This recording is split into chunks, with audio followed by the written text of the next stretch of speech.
Salam para sahabat Good News. Pada kesempatan sore hari ini, segala puji syukur patut kita haturkan kehadirat Tuhan, sehingga kita boleh diberi kesempatan untuk kembali bertemu dengan saya, Pendeta Kurnaidi, di acara Walking with Jesus. Saat ini saya berada di Good News Studio, Jalan Kertanegara nomor 21 Jember. Dan pada kesempatan edisi hari ini, Selasa 18 Mei tahun 2021, kita akan bersama dengan bintang tamu kita, yaitu Bapak Herman Mariono.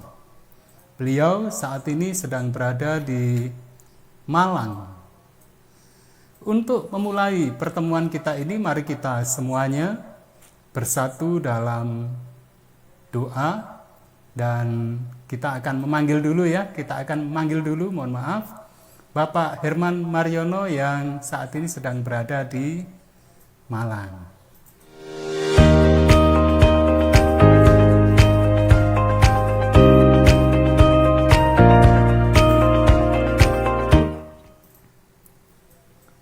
Salam, selamat sore Bapak Herman.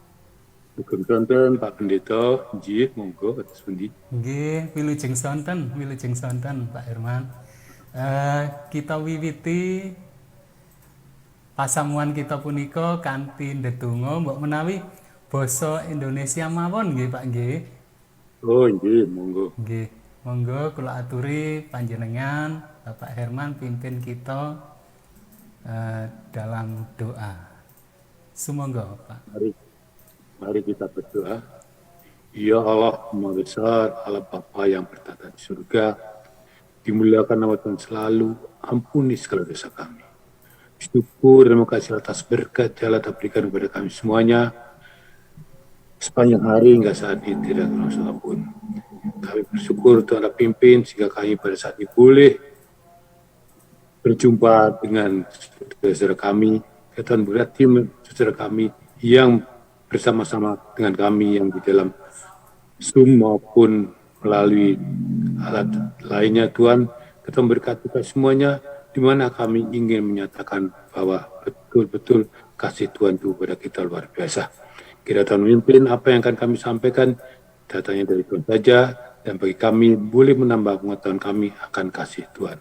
Berkati Bapak Pendeta Kurniadi yang memimpin acara ini, berkati kami Tuhan ya Allah, dan semua ini hanya kami mohon dalam putra-Mu tunggal dan nama Isa Al-Masih, Juru Selamat dan Menebus kami. Amin. Amin. Para sahabat yang sangat dikasihi Tuhan Yesus Kristus, sebagaimana biasa kita akan berbincang-bincang dengan bintang tamu kita. Nah, pada kesempatan malam hari ini atau sore hari ini, kita sudah bersama dengan bintang tamu kita, yaitu Bapak Herman Mariono. Beliau adalah seorang businessman, seorang businessman yang juga melayani Tuhan. Nah, ini sangat menarik tentu. Seorang businessman namun melayani Tuhan. Biasanya kita mengenal bisnis is bisnis, tapi beliau ini luar biasa. Seorang businessman yang melayani Tuhan dengan penuh dedikasi, dengan penuh komitmen secara luar biasa, sehingga beliau bisa dikatakan sebagai seorang pelopor, sebagai seorang perintis, seorang yang selalu untuk dengan penuh semangat melaksanakan amanat agung Tuhan untuk pengembangan gereja-gereja Tuhan. Nah, nanti kita akan berbincang-bincang dengan beliau sehubungan dengan pengalaman hidup dari bintang tamu kita. Namun sebelum kita berbincang-bincang dengan Bapak Herman Mariono, maka kita saksikan yang berikut ini.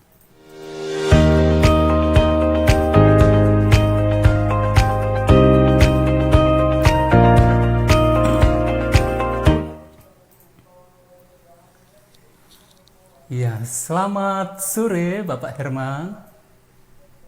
Sugeng sonten Pak Pendeta. Nggih. Ini wah kami terus terang ini Pak Herman.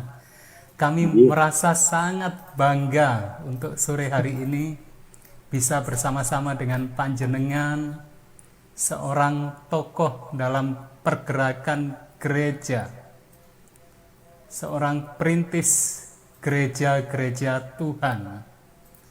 Jadi kami merasa sangat bangga dan adalah satu kehormatan tersendiri bagi kami dan tentu bagi semua pemirsa untuk kesempatan sore hari ini. Kalau boleh tahu, Bapak Herman, panjenengan sak menika nuwun sewu niki, nuwun sewu. Sampun yuswa pinten? Sudah usia berapa, Pak Herman? Nggih. Derengipun nyepapunten Pak menika mafi basa Jawi to basa Indonesia kawula. Basa Indonesia mawon nggih, mbok menawi supados sedaya saged mangertos. Nggih, Nggih. ngaten. Daerah mawon nek makaten. Ya baik. Sebetulnya agak malu saya Pak Pendeta menyampaikan luar biasa bintang tamu ini waduh saya ini manusia biasa saja Pak. Jadi janganlah nanti waduh luar biasa. Enggak, saya itu orang-orang biasa saja. Mengenai kalau ditanyakan umur, ya umur saya berapa ya? Mungkin masih 37 Pak, tapi dibalik baru 73. Nggih, nggih.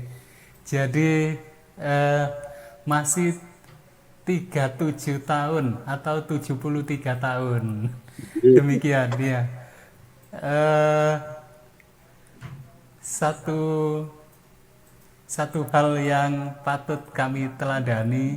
Jadi baru bincang-bincang kami sudah merasakan seorang yang sangat rendah hati. Sangat rendah hati. Terkadang ini mudah-mudahan tidak diantara kita saat ini tidak ada ya.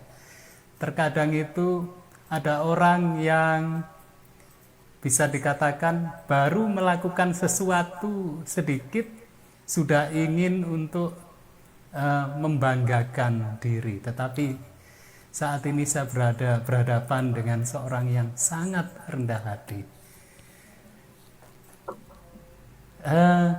Kalau boleh tahu, Pak Herman, nun sewu, dalam usia 73 tahun,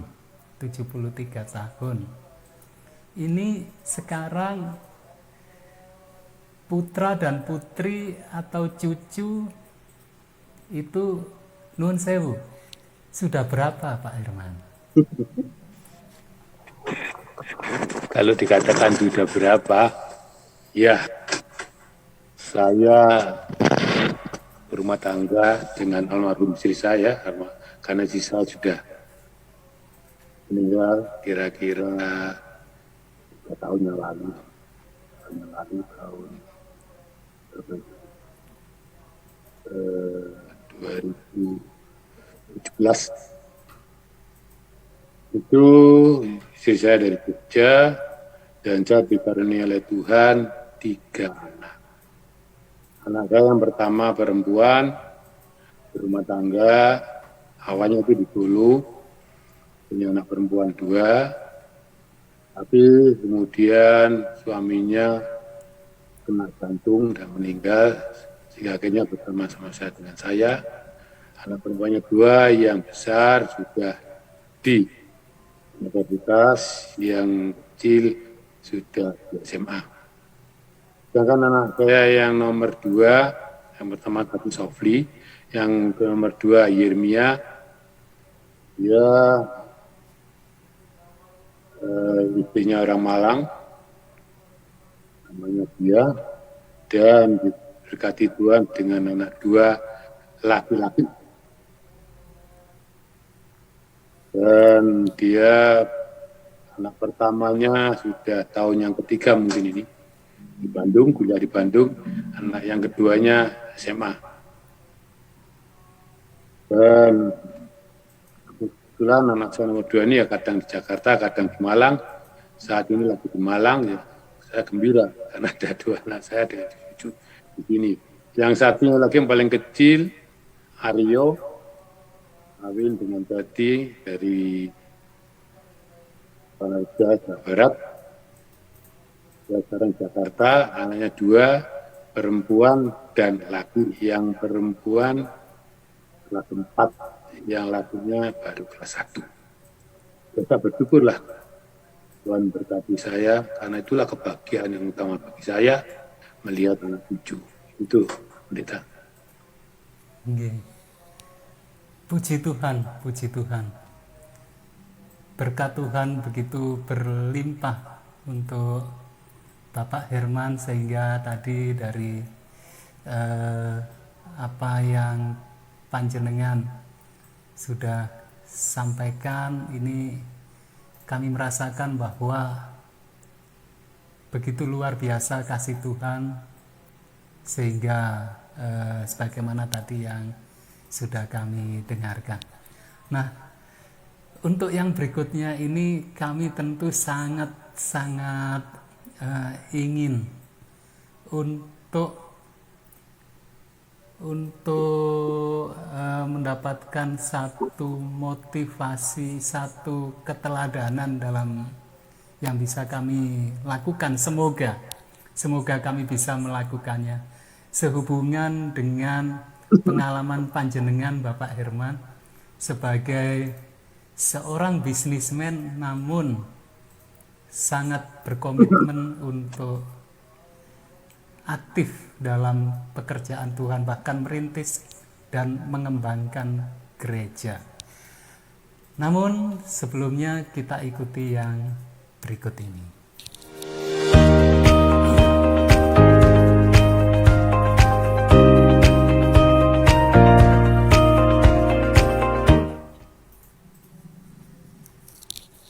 Para sahabat yang sangat dikasihi Tuhan, kita sudah mengenal bintang tamu kita yang tadi sudah disampaikan oleh beliau.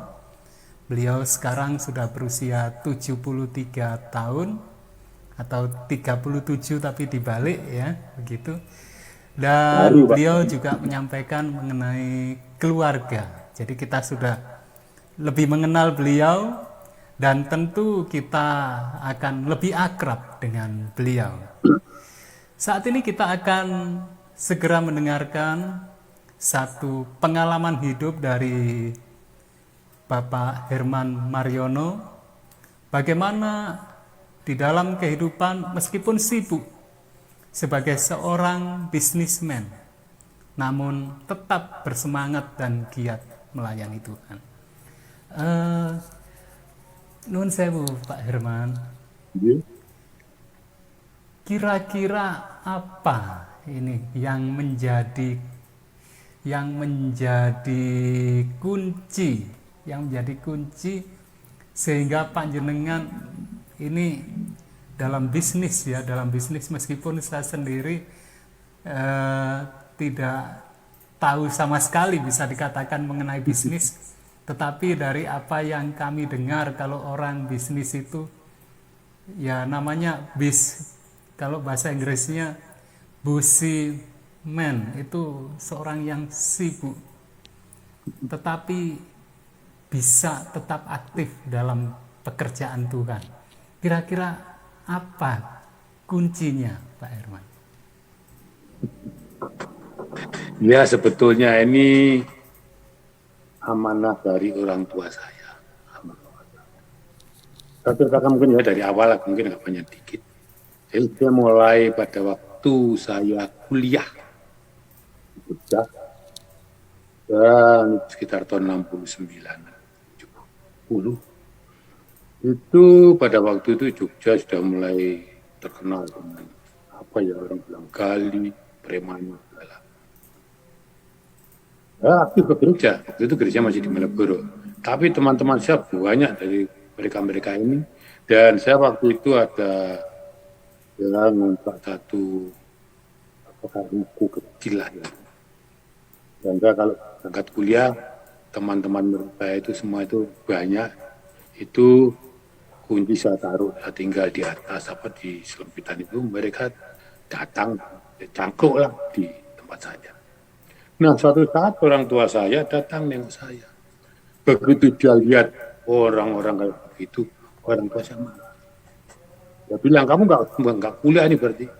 Udah pulang aja lah kamu kok. Madiun waktu itu yang saya di mana. Lalu saya bilang pada orang tua saya, ya, saya walaupun teman begitu, saya itu tidak ikut-ikut perbuatan mereka. Saya bergaul sama mereka. Tapi lah, baiklah, kalau Bapak mengendaki saya menghilangkan teman-teman ini, saya akan hilangkan, tapi dengan catatan, tolong beri kesempatan pada saya. Yalah, saya berumah tangga lah. Orang tua saya terkejut, karena masih kuliah. Saya bilang, saya nanti akan berusaha lah, sambil ya, cari lah gitu. Saya berpikir agak lama, orang tua saya pernah mengizinkan.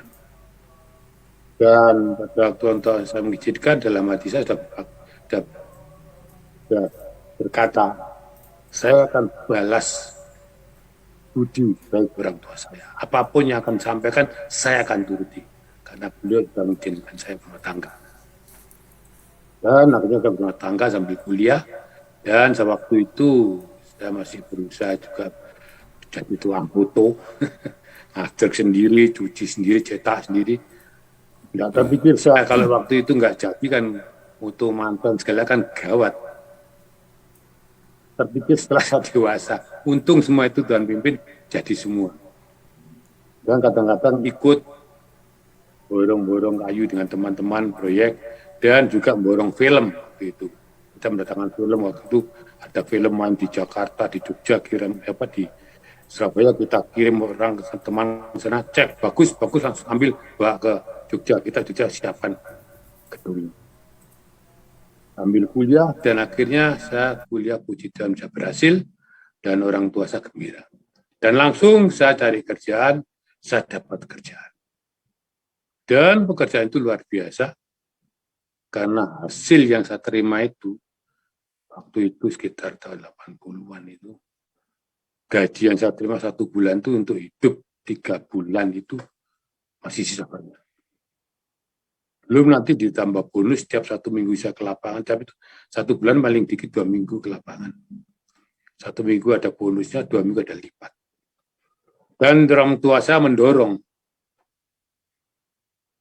Dia pulang bagaimana senang kerja, senang. Yang tekun, yang baik. Dan dalam hati saya ingin membahagiakan orang tua saya lah. Jadi saya ingin membelikan sesuatu, ini tiap saya. Orang tua saya menolak. Wes ora usah, ndak usah lah. Untuk kamu sama keluarga, nggak usah. Saya sudah ada. Jadi orang tua saya nggak mau. Ya sudah lah. Sehingga saya hasil itu untuk keluarga, ya untuk pergi juga nyeleng itu beli rumah segala waktu itu. Tetapi setelah sekian lama bekerja, saya mendapat tawaran saya akan dipindah ke luar negeri waktu itu ke Amerika. Orang tua saya bilang, wis lereno ae. Neng kono mangan, neng kini yo mangan. Wong sego sak piring ae. Tapi saya nggak menuruti. Saya tetap bekerja. Tapi tiap pulang bekerja, pertanyaannya itu, wes njaluk untuk sudah minta izin untuk kamu berhenti belum? Tiap pulang dari kerja, pertanyaan itu. Akhirnya saya bicara dengan istri saya. Iya gitu. Apa kok ini? Tapi saya bilang, terserah kita ikuti Bapak juga nggak apa-apa, Bapak kasihan. Ya. Dia sendiri waktu itu ya. Karena anak-anaknya itu, saya yang di Malang, lainnya masih terpisah. Dan sekali lagi orang tua saya berkata, sudahlah, makan itu cuma 1 piring lah. Mau apa lagi? Sebentar lagi Yesus akan datang. Percuma kamu punya segala sesuatunya. Kan sebentar lagi Yesus akan datang. Yang penting kamu harus perkuat kerohanian kamu. Setelah itu dengan mantap saya mengundurkan diri. Oleh perusahaan saya tidak diizinkan. Sampai 1 tahun saya tetap di rumah. Perusahaan bilang, udahlah kamu kalau memang masih ada masalah keluarga, nggak apa-apa. Tapi tetap saya digaji tiap bulan. Setelah 1 tahun, saya rasa nggak enak makan gaji buta. Akhirnya saya perhatikan kembali, ketemu pimpinan saya orang asing, saya minta berhenti. Dan akhirnya baru diizinkan dengan catatan, kalau satu saat saya dibutuhkan, saya akan dipanggil lagi. Dan selang 3 bulan saya dipanggil lagi, saya bilang nggak bisa, terima kasih. Jadi disitulah saya terkenang almarhum Bapak Ibu saya terkenang kata-katanya, Yesus akan segera datang. Perbuatlah untuk Yesus apa yang dia mau. Jika saya setelah berhenti, saya memang berkecimpung banyak di dalam ladang Tuhan lah. Apa yang Tuhan perintahkan saya terima. Di gereja pun, di dalam jabatan apapun, saya tidak berani nolak. Akan saya terima. Dengan catatan saya sampaikan, saya itu beginilah. Dan menurut saya tidak ada kesalahan saya kepada Tuhan. Jadi saya itu begini, terserah kalau saya mau diberi jabatan, saya begini dan tetap diberi, ya saya akan terima. Itulah yang tenang dari orang tua saya, sebagaimana di dalam hukum Tuhan yang kelima, hormatilah orang tuamu. Itu saya pegang, dan ternyata di dalam perjalanan kehidupan saya rasa itu bahagia. Ternyata bahagia itu bukan daripada harta dan sebagainya, tapi bahagia itu di dalam hati. Saya bahagia. Saya bisa kumpul dengan anak saya, cucu saya. Itu satu kebahagiaan bagi saya luar biasa. Ya hati itu jadi marem lah ya. Makan apa adanya, mangan ono sego karo kecap, ya dinikmati. Marem, anane mangan enak, iya sak cukupi. Ya.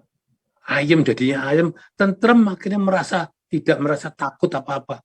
Uang pun kehilangan ini karena kita sudah berpikir bahwa semua itu adalah titipan dari Tuhan. Saat Tuhan akan minta, ya kita harus berikan. Pada waktu diri saya itu tidak ada, seluar biasa rasanya itu hampir saya kecewa pada Tuhan. Tapi saya sadar, itu pun titipan dari Tuhan pada saya. Jadi saya berdoa, ya Tuhan mengambil almarhum istri saya, ya semoga pada saatnya nanti Tuhan pimpin saya, kan saya yakin diri saya dalam kebenaran, kita Tuhan pimpin saya juga dalam kebenaran, sehingga saja sudah dalam 2 kali, kita semua keluarga besar boleh kembali berjumpa. Itulah sampai sekarang pengharapan saya. Pendeta berkata,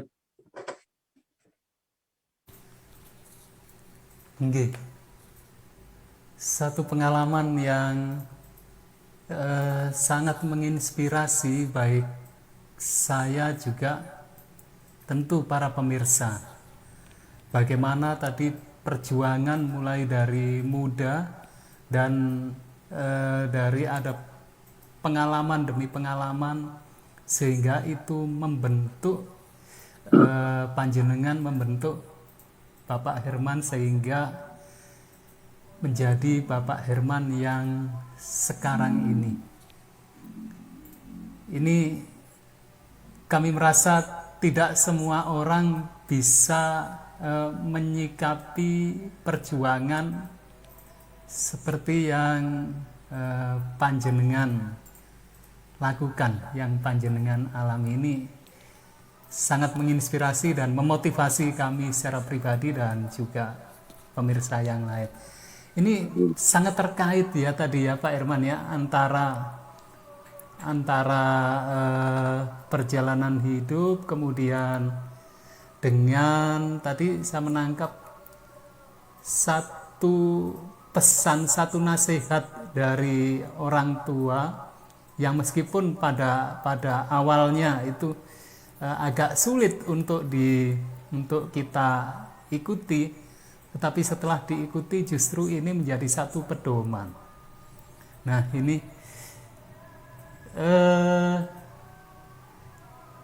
yang mungkin bisa terkadang karena orang-orang muda ya, termasuk saya kalau dulu masih muda dan terkadang juga sampai sekarang ini, terkadang ada satu perasaan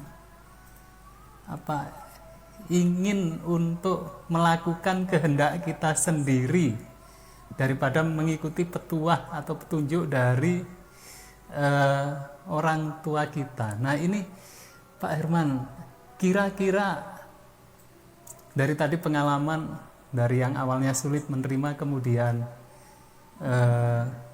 berubah menjadi kemudian mengikuti, dan ini menjadi satu berkat. Kira-kira hal apa yang membuat itu panjenengan kemudian terdorong, saya harus mengikuti nasihat atau menghormati orang tua? Kira-kira dari poin apa itu Pak Herman yang bisa kemudian menjadi dasar untuk melangkah sebagaimana yang tadi panjenengan sampaikan? Ya, Pendeta. Sebetulnya intinya itu kasih orang tua kepada saya. Pada awalnya saya tuh mikir, orang tua itu kasih gak sama saya. Saya kelas 1, Pak. Kelas 1 SD. Kalau dulu kelas 1 rakyat SR, itu sudah dikoskan, Pak. Orang nggak percaya. Saya kelas 1 SD sudah dikoskan sama orang tua. Karena orang tua saya bisnis, tugasnya, pindah-pindah. Ke luar negeri segala. Waktu itu tahun 50 berapa itu. Sehingga saya kadang terpikir, tetapi pada waktu saya kos sudah sekian lama, orang tua saya sudah ada lagi, sudah pulang ke luar negeri segala. Saya itu sakit nggak sembuh-sembuh. Kemudian oleh ibu saya dibawa ke dokter, waktu saya di Malang, orang tua saya di Jatiroto Jember sana. Terus dokter itu lihat, diperiksa saya, dokter itu bilang, nggak ada apa-apa ini. Ini nggak kayak gini. Dokter bilang, bawa anak ini pulang ke rumah. Neng omah kelonono. Kamu ajak hidup bersama. Sembuh saya. Dan orang tua saya itu selalu kasih sama saya. Bapak saya juga itu selalu dia limpahkan kasih pada saya. Saya tanyakan bagaimana. Dia langsung tanyakan juga setelah saya berumah tangga. Piye anak-anakmu, tubuh-tubuh piye. Dan di situ saya merasakan diperhatikan. Jadi kasihnya orang tua saya luar biasa. Bagi saya luar biasa. Sehingga disinilah saya merasa bahwa dengan menghormati orang tua, maka kebahagiaan itu akan timbul dengan hidup Tuhan. Karena itu salah satu dari hukum Tuhan. Hormatilah orang tua. Saya pernah sama bisa dipanggil. Kowe kok wani mbek bapakmu ya? Terkejut. Enggak itu, wah bapakmu bilang saya anakmu wani mbek aku. Waduh. Ya saya terkejut. Diam saja nggak berani menanya pada orang tua saya. Apa salah saya? Tapi semakin saya lebih tunduk pada orang tua saya. Dan di situ orang tua saya berbalik, semakin lebih kasih kepada saya. Sehingga semuanya dipercayakan pada saya. Segala sesuatunya dipercayakan pada saya. Dan dia bilang, orang tua saya itu, nasihatnya itu ada itu. Yang mengatakan bahwa saya bertiga bersaudara. Adik saya 2. Orang tua saya berkata, kamulah anakku yang pertama yang dewasa. Berilah contoh kepada adik-adikmu. Pasti adik-adikmu nanti besok, kalau saya sebagai orang tua tidak ada, pasti dia akan mencari kamu. Pasti dia akan mencari kamu dan bertanya padamu. Itulah saya pegang juga. Makanya juga ada satu nasihat dari orang tua saya, sing tua iku ngalau marang sing nom. Jadi kita yang tua itu harus mengalah pada muda. Tapi yang muda nanti berpikir, wah enak. Bukan. Sing tua ngalau marang sing nom, sing nom ngerti marang sing tua. Jadi sinilah saya pegang semuanya itu. Dan saya semakin merasakan kasih orang tua saya karena semua itu diberikan kepada saya. Dan ini adalah suatu pegangan hidup yang luar biasa bagi saya. Sehingga saya semakin merasa bahwa orang tua saya betul-betul mengasihi saya. Dan itu saya rasakan di dalam kehidupan saya pun akhirnya itu, ya istilahnya itu selalu enak. Ya memang ada orang kadang nggak enak. Tapi bahagia itu bukan dari harta ya.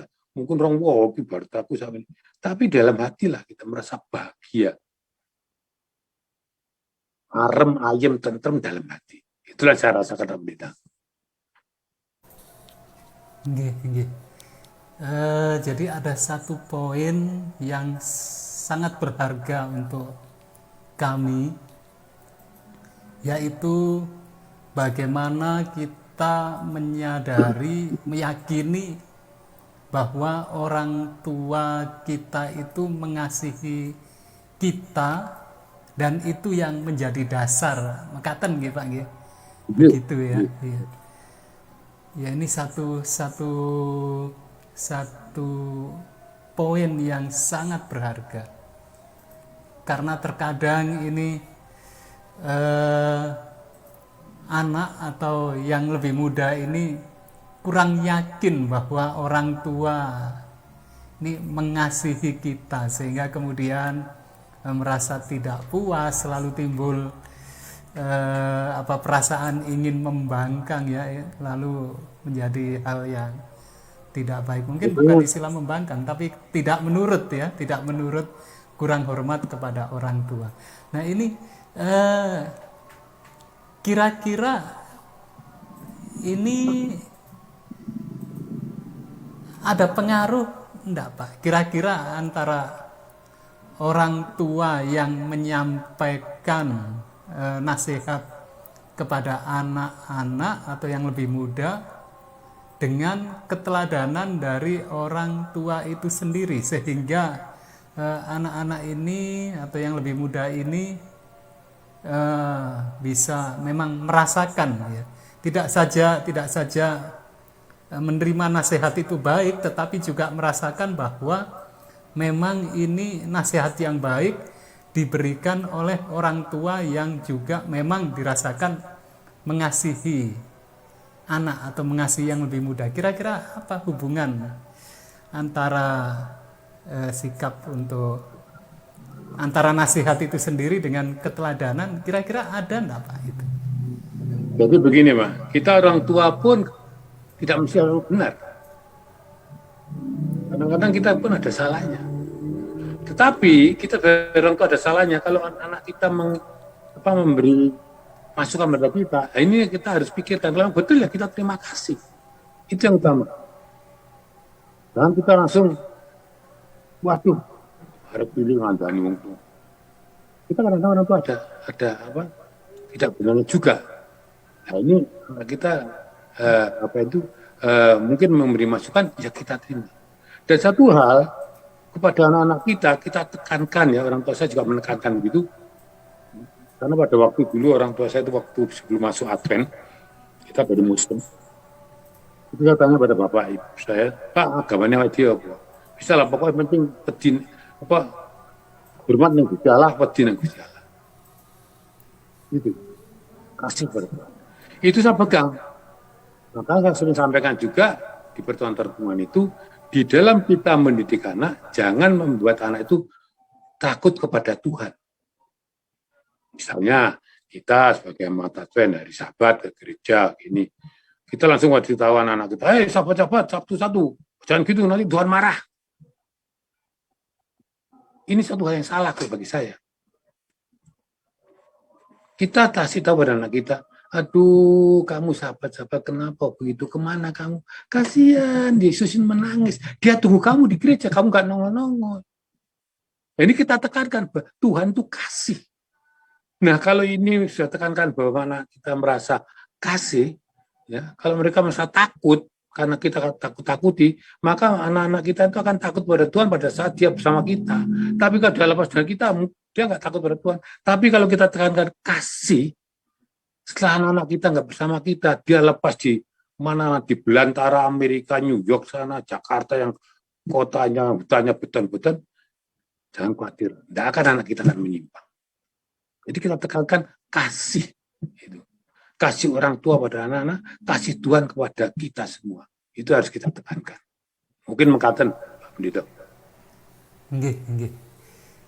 Jadi sangat berhubungan ya Pak Herman ya, antara sikap orang tua terhadap anak, itu artinya tidak arogan, kemudian kesan yang ditimbulkan kepada anak ini bukan ditekankan agar anak itu kemudian merasa takut yang dalam tanda kutip itu negatif, tetapi anak ini melihat baik kita, juga melihat ke Tuhan sebagai yang memang orang tua dan Tuhan yang mengasihi. Ini dan keteladanan dari orang tua itu yang kemudian panjenengan ikuti dan terapkan, dan puji Tuhan sampai sekarang anak-anak sangat diberkati. Ini saya jadi nuwun sewu, jadi tertarik ini Pak Herman. Kira-kira apakah boleh panjenengan ceritakan sedikit mengenai profil dari orang tua? Maksud kami dari ayah atau ibu panjenengan. Nggih, kalau orang tua saya ini, bapak saya itu sekolahnya. Waktu dulu sekolahnya itu apa ya, HIS atau apa Belanda. Kalau bisa juga sekolah Belanda, sekolah yang paling baik di Surabaya. Dan Bapak Gul saya itu seorang ahli gula. Ahli gula, kemudian masuk di pabrik gula. Dan saya itu mulai sudah agak gede lah, sudah STK. Waktu itu saya mulai bisa mengingat-ingat bagaimana orang tua saya itu. Dan di sini perannya ibu saya itu luar biasa juga terhadap suami. Waktu itu orang tua saya itu karena ahli gula, dia kerja di dalam pabrik. Tapi waktu itu ada pemimpinnya, itu administratornya seorang Belanda, Groenewegen namanya. Orang tua saya itu drill. Alam pabrik harus tahu ini. Habis itu di luar pabrik bagian apa itu logo-logo, apa itu rel-rel segala. Habis itu di kebun. Ibu saya akhirnya sampai datang ke pimpinan itu. Dia berani. Saya waktu itu mau ikut ya. Dia tanya pada pimpinan. Dia bilang, Menir Groenewegen, dia panggilnya saya Pak Groenewegen.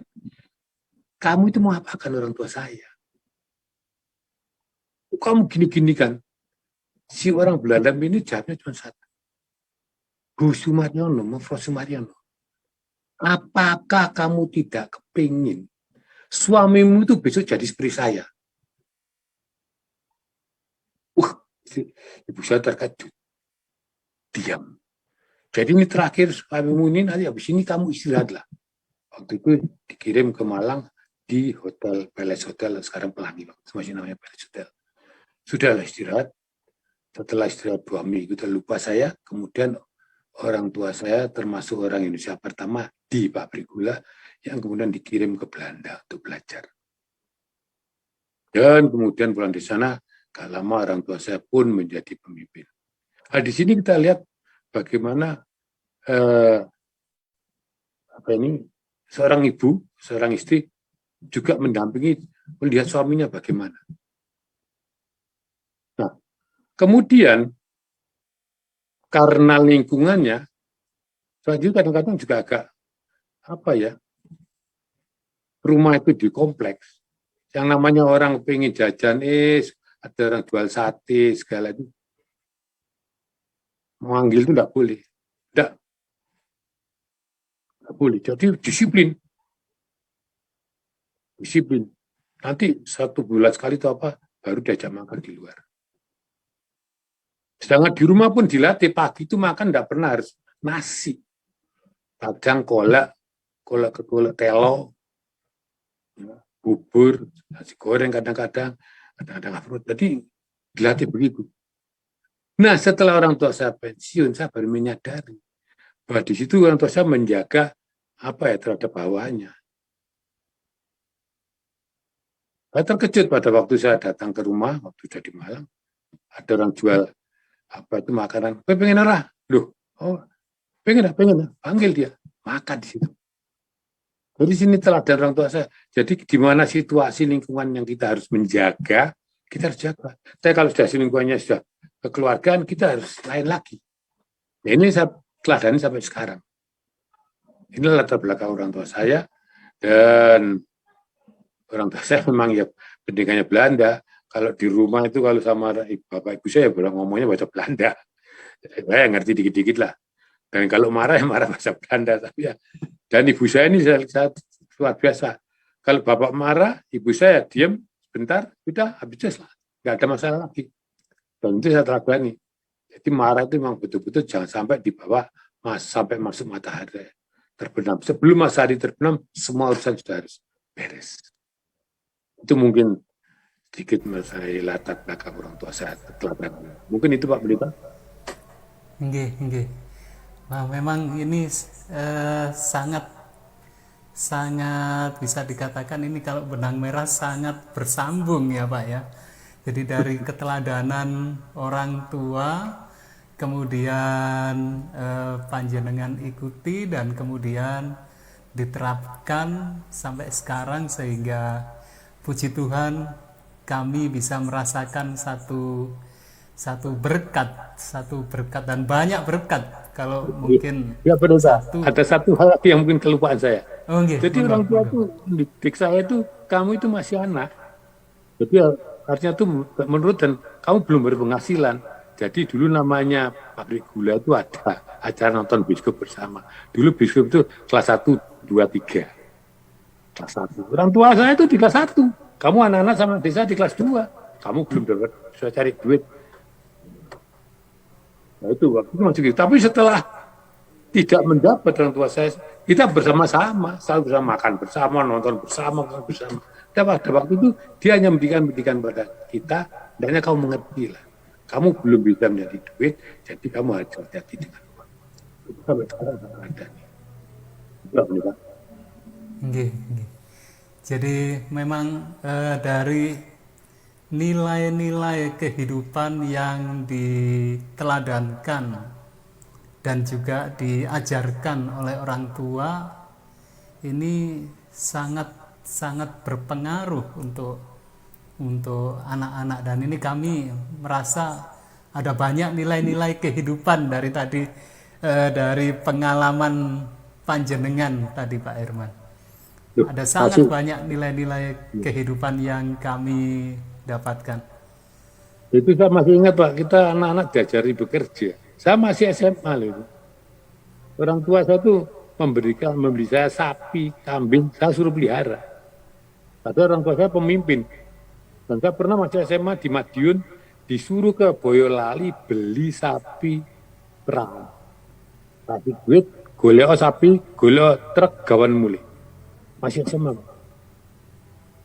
Saya siap berangkat itu aja, tidak tahu gue piye, bisa siap, dan puji Tuhan semua berjalan baik, dan itu menjadi suatu saya pengalaman yang luar biasa. Juga benar. Nggih. Ini jadi masih SMA, kemudian diberi tanggung jawab yang itu bukan tanggung jawab yang kecil ya Pak ya. Jadi untuk membeli sapi di luar kota dan ya jaraknya lumayan ya. Lumayan ini. Iya, ke Boyolali. Dan apalagi di zaman itu ya, itu kalau kita bisa membayangkan bagaimana kondisi jalan dan kendaraan, ini bukan satu tanggung jawab yang kecil dan mudah.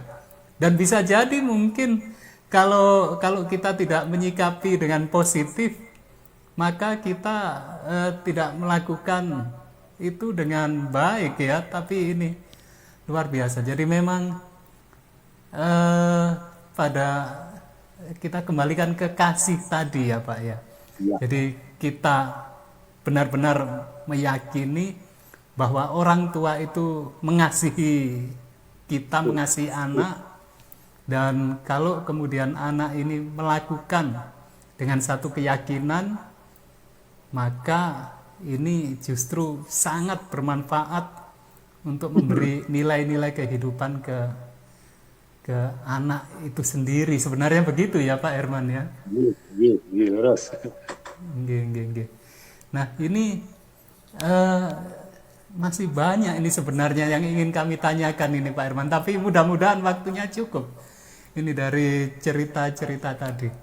Ini ada pertanyaan, mumpung masih ada waktu kurang lebih 15 menit. Kalau saya bisa menjawab belum Pak Mito? Kalau nggak bisa ya nyuwun ngapunten. Nggih, nggih. Ini eh begini. Ini sehubungan dengan pelayanan panjenengan yang sekarang ini, dan masih dalam konteks yaitu judul Ojo Lali Ngajeni ya, ini yang sengaja kami beri judul Ojo Lali Ngajeni, dan dari pesan-pesan nilai-nilai kehidupan tadi, dan itu juga yang kami rasakan, bahkan tadi dari awal kami sudah merasakan satu kerendahan hati, dan juga eh, sangat banyak cerita mengenai panjenengan, pelayanan panjenengan yang kami juga merasakan ini. Kira-kira Pak Herman ini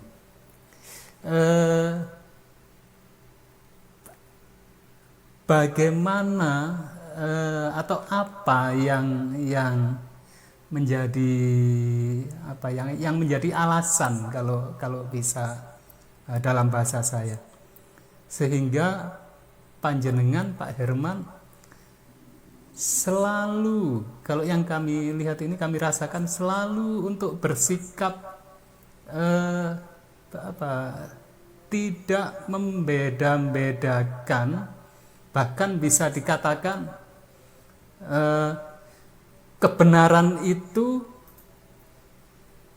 teraplikasi melalui langkah sikap panjenengan yang tidak membeda-bedakan siapapun dan gereja apapun atau orang apapun,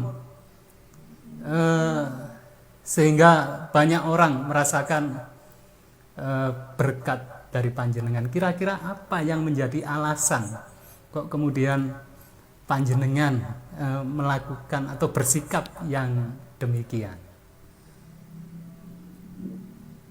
Ya kembali lagi, sebetulnya itu semua kembali lagi dari nasihat orang tua, kasih itu. Ya mulai dulu orang tua saya itu memang nggak, jangan beda, lah. Ini podo menurut. Di dalam gereja pun, ya, karena saya merasa saya mendapat berkat itu karena Tuhan. Nah, di dalam gereja pun saya harus datang gereja berbakti pada Tuhan. Makanya saya pun tekankan pada anak saya, di dalam acara kebaktian pun, misalkan acara kebaktian PA pun, ya, usahakan datang. Kalau misalnya repot, kalau masih ada jam sedikit, datanglah, walaupun nanti hanya kita kebaktian doa tutup. Dan di situ pun saya tekankan juga, karena ini juga dari orang tua saya, kita harus kasih bersamanya. Dan kita harus beda-bedakan. Di dalam gereja, di luar mana, itu orang tua kita harus hormati. Orang tua yang bagaimanapun dia, mungkin yang ya orang nggak mampu, tapi dia orang tua pun harus kita hormati. Dan saya, Pak Pendeta, saya juga tekankan kepada anak-anak saya, terhadap pendeta walaupun muda, beliau ini adalah yang diurapi oleh Tuhan. Hati-hati. Saya tekan pada saya, harus hormat. Walaupun saya bukan apa ya Pak Pendeta, bukan cari-cari. Ini saya itu, ini memang saya pendeta, semua yang diurapi Tuhan, kita harus hormati. Karena itu sudah tertulis dalam Alkitab. Jadi kita hormat. Dan pergaulan pun. Ya. Dan salah satu dari almarhum saya, ibu saya itu juga saya mendapat penyataan. Karena waktu itu saya terbawa dengan orang tua saya, karena belum punya duit, kita nonton itu di kelas 2. Nah, waktu itu saya lagi orang tua pergi semua, dan saya berubah. Saya dapat uang untuk di rumah, dan ada saya, adiknya ibu. Ayo kita nonton. Lalu di situ ada pembantu rumah tangga, ya sebaya dengan saya, laki-laki, kacung-kacung lah istilah waktu itu. Ayo kita ajak nonton. Waktu mau nonton saya bilang, kita nonton di kelas 1, ini si Danu, ini pembantu rumah tangga ini biar aja di kelas 2. Lalu saya sampai sekarang terkenang, saya ceritakan sama anak saya. Dia bilang, saya bilang, Pak Ling, ya Pak Totong namanya, Totong almarhum. Iku ngono ya menungso. Ojo bedano. Nek bapak pun iku pancen bener. karena kamu bisa sebagai ngerti bahwa kamu beda. Orang kamu sudah mencari duit, kamu masih belum. Nah sekarang kita sama-sama kita mendapat duit dari dikasih orang tua. Jadi podo, nek kene arep ndelok sing kelas 1 bareng ning kelas 1 kabeh, nek ora ya ning kelas 2 bareng-bareng. Itu sampai sekarang saya teringat itu. Ojo bedakno menungso. Semua itu sama. Jadi dan sehingga saya tidak pernah, wah itu orang luar biasa, tidak pernah artinya itu apa ya, istilah orang Jawa itu ojo kagetan, ojo kemunan. Wah luar biasa sih ini, wah luar biasa ini. Ya biasa saja. Kita terima. Jadi disitulah mungkin yang saya bisa terima teladan dari orang tua saya maupun dari saudara saya. Ojo beda-beda. Itu mungkin lah, gitu. Nggih. Ini kembali nih Pak Herman dari tadi, ini selalu pesan kehidupan ini yang kami terima ini. Ini kami merasakan banyak berkat. Jadi didasari satu alasan bahwa kita menerima sesuatu itu semuanya adalah dari Tuhan, dan dari situlah, dari kesadaran itu maka kemudian melahirkan satu sikap kita tidak membeda-bedakan. Karena kalau orang katakan ini diterima dari Tuhan, dan ya bisa dikatakan ini bukan milik kita sendiri ya, begitu ya Pak Herman ya. Ini orang lain pun juga, meskipun siapapun dia, ini ya kalau kita merasakan ini jangan lalu dibedakan karena kita merasa lebih berhak, lalu orang di kelas 2 kita di kelas 1 ya. Jadi sama ya, sama. Kalau kita kelas 1 ya dia juga manusia, mereka juga manusia sama seperti kita ya. Ya kita merasakan hal yang sama. Satu pesan kehidupan yang sangat bisa dikatakan menjadi cermin untuk kita semua. Apalagi di zaman yang serba egois, bisa dikatakan ini sekarang ini zaman ini serba egois. Pesan-pesan kehidupan yang seperti ini terkadang agak langka atau agak jarang untuk terdengar. Jadi ada banyak orang memacu orang untuk menjadi orang yang mungkin religius ya, dalam tanda kutip religius, tetapi tanpa nilai-nilai kehidupan, sehingga akhirnya banyak orang yang religius tetapi tidak memanusiakan manusia. Nah ini luar biasa kembali Pak Herman. Ini benar-benar kami rasakan. Mungkin ini mumpung masih ada waktu kurang lebih 7 menit. Ada nasihat-nasihat dari panjenengan untuk disampaikan, untuk kami terima, baik saya pribadi juga para pemirsa yang tentunya akan sangat berharga untuk kami dalam menjalani kehidupan ini. Monggo Pak Herman. Kembali kita kepada keyakinan yang kita ikuti, dan kita mengetahui bahwa segala sesuatu itu dari Tuhan. Oleh sebab itu saya selalu menekankan begitu kasih Tuhan pada kita. Oleh sebab itu apa yang bisa kita kembalikan kepada Tuhan? Tidak ada. Tuhan sudah punya segala sesuatu. Ya yang kita kembalikan kepada Tuhan adalah penurutan. Di dalam gereja, saya nggak berani menolak. Kalau sudah ada pemilihan pegawai, apapun saya ditunjuk di situ, saya akan terima. Saya nggak berani menolak. Itu tadi kembali dengan catatan bahwa saya itu begini. Dan jabatan di gereja itu sebetulnya itu yang paling berat kan saya rasakan mulai dulu zaman saya masih sekolah saya kemudian kuliah itu sebetulnya ketua PA, pemimpin muda absen, itu paling berat jabatan. Tapi kalau orang mau menerima jabatan di situ, dia nanti duluannya akan luar biasa. Karena kita dipacu untuk mengeluarkan ide-ide untuk orang muda. Jadi kalau misalnya ada orang muda, janganlah tolak untuk jabatan itu, ataupun jabatan lain. Dan kalau disuruh apapun perintah, kita usahakan perintah dari gereja, tolong ke sana.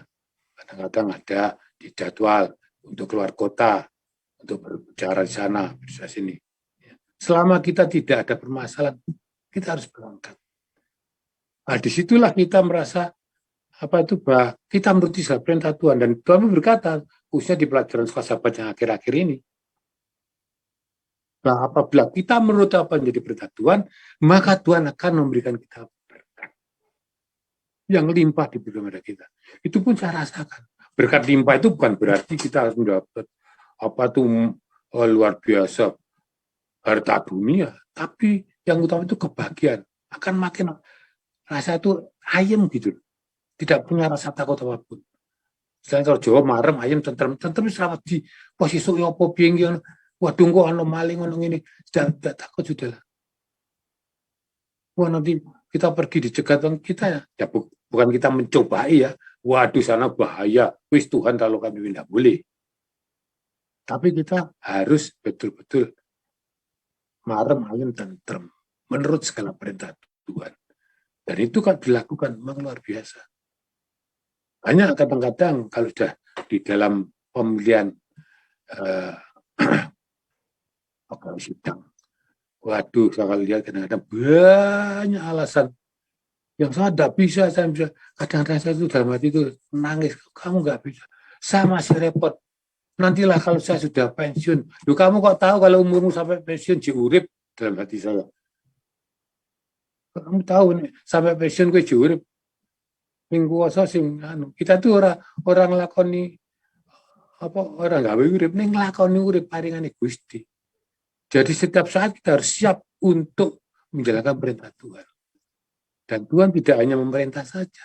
Sebagian pelajaran sahabat ini, Pak Pendeta, bahwa kalau kita menuruti segala perintah Yesus, maka Tuhan akan memberikan pada kita suatu kebahagiaan yang berlimpah, bukan bagian harta benda ya, tapi kebahagiaan luar biasa di dalam hati kita.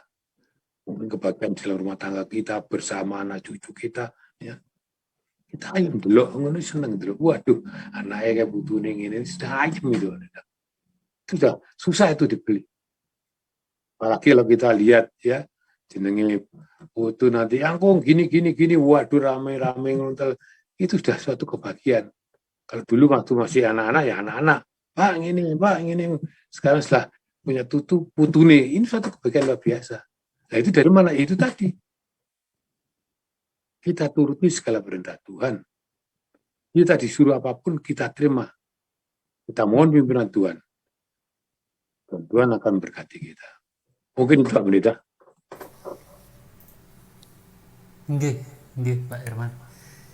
Satu pesan yang sangat menjadi dasar baik dalam perbincangan kita yang kurang lebih 1 jam ini, juga menjadi dasar yang bisa dikatakan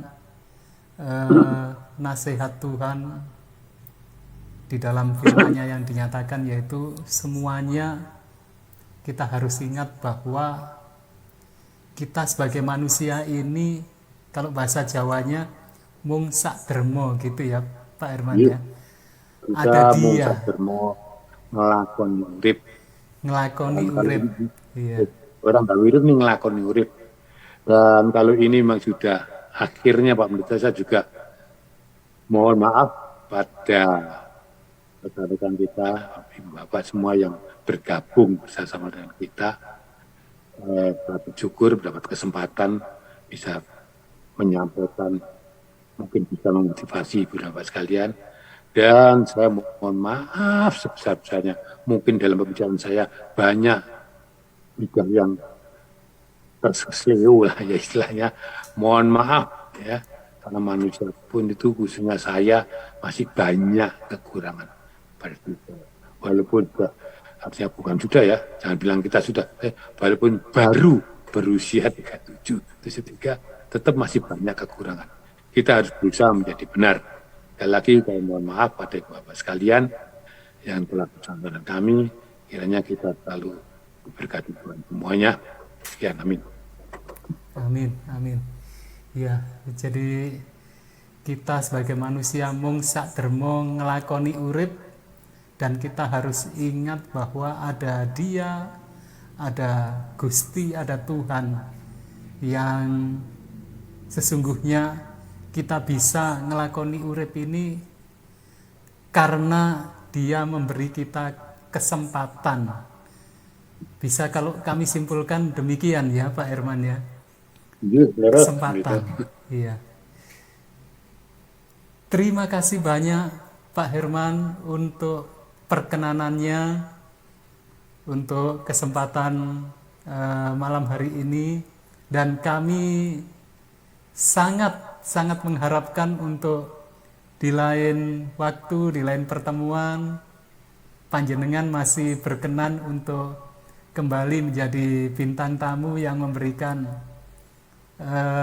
nilai-nilai kehidupan dari pengalaman-pengalaman yang nyata, bukan dari pengetahuan teologis yang terkadang malah bingungkan orang ya, hal-hal yang teologis ini, tetapi dari pengalaman-pengalaman yang nyata, yang praktis ini yang sangat kami butuhkan. Semoga panjenengan masih berkenan untuk itu, untuk kalau satu saat kami undang kembali. Pangapunten kabaran kula datang sebagai mawon. Amin. Nggih. Kami juga demikian Pak Herman, kami juga sangat memohon maaf apabila ada hal yang tidak berkenan dari apa yang kami katakan maupun sikap kami yang masih banyak kalau orang Jawa bilang keladuk ya, keladuk ucap, keladuk sikap. Kami mohon maaf yang sebesar-besarnya, dan semoga pertemuan ini boleh jadi persembahan yang harum di hadirat Tuhan. Para pemirsa, demikianlah tadi bincang-bincang kita dengan bintang tamu kita untuk kesempatan malam hari ini, yaitu Bapak Herman Mariono. Sangat banyak pesan atau nilai kehidupan yang kalau kita simpulkan,